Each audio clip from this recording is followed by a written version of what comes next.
যে তার প্রতিষ্ঠান লাভ করে কিনা অথবা খরচ ওঠে কিনা অথবা লোকসান করে কিনা। যদি লোকসান করে তারপরের প্রশ্ন হচ্ছে যে এই লোকসান তাহলে আপনি কেন করেন। মিডিয়া মালিকানায় কারা আছেন?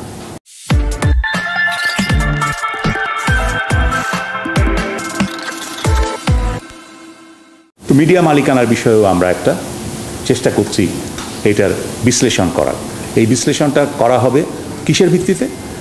মিডিয়া মালিকানায় কারা আছেন, সরাসরি, পরোক্ষ, প্রত্যক্ষ, সবভাবেই।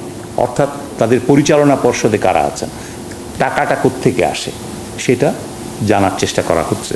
এবং সেটা জানার চেষ্টা করার সবচাইতে ভালো উপায় কি? উপায় হচ্ছে তাদের সংঘ স্মারক অথবা সংঘ সমিতির যেই স্মারকটা হয় সেটা, memorandum of association, memorandum of articles, সেগুলোতে তারা নিশ্চয়ই বর্ণনা দিয়েছেন যে কে কে তাদের পরিচালনা পর্ষদে আছে। আমরা সেই তথ্য সংগ্রহের চেষ্টা করছি এবং আমরা পাচ্ছি, সাড়া পাচ্ছি। আমরা তাদের লাস্ট অডিটেড অ্যাকাউন্টস দেখার চেষ্টা করছি যে তারা লাভ করেন না লোকসানে চলেন, কত বছর ধরে লোকসানে চলেন। এটা আমরা জরিপও করেছি, আমরা করছি, এখনও জরিপটা চালু আছে। আমরা নিউজ পেপার ওনার্স অ্যাসোসিয়েশনের সাথে যে বৈঠকে বসেছিলাম সেখানে যারা উপস্থিত ছিলেন যে মালিকরা, তাদের প্রত্যেককে অ্যানোনিমাসলি আমরা একটা ফর্ম ফিল আপ করতে দিয়েছিলাম এবং সেখানে আমরা জানতে চেয়েছিলাম যে তার প্রতিষ্ঠান লাভ করে কিনা অথবা খরচ ওঠে কিনা অথবা লোকসান করে কিনা। যদি লোকসান করে তারপরের প্রশ্ন হচ্ছে যে এই লোকসান তাহলে আপনি কেন করেন।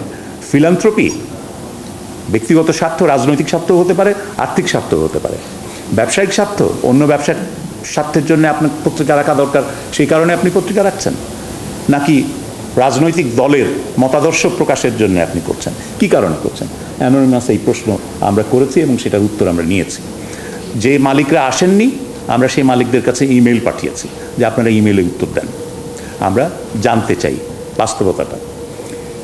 আমরা একটা জরিপে একজনের কাছ থেকে উত্তর পেয়েছি যে 10 বছর ধরে তিনি সাবসিডি দিচ্ছেন এবং তার উত্তর হচ্ছে যে তিনি ফিলান্থ্রপির জন্যই দিচ্ছেন 10 বছর ধরে।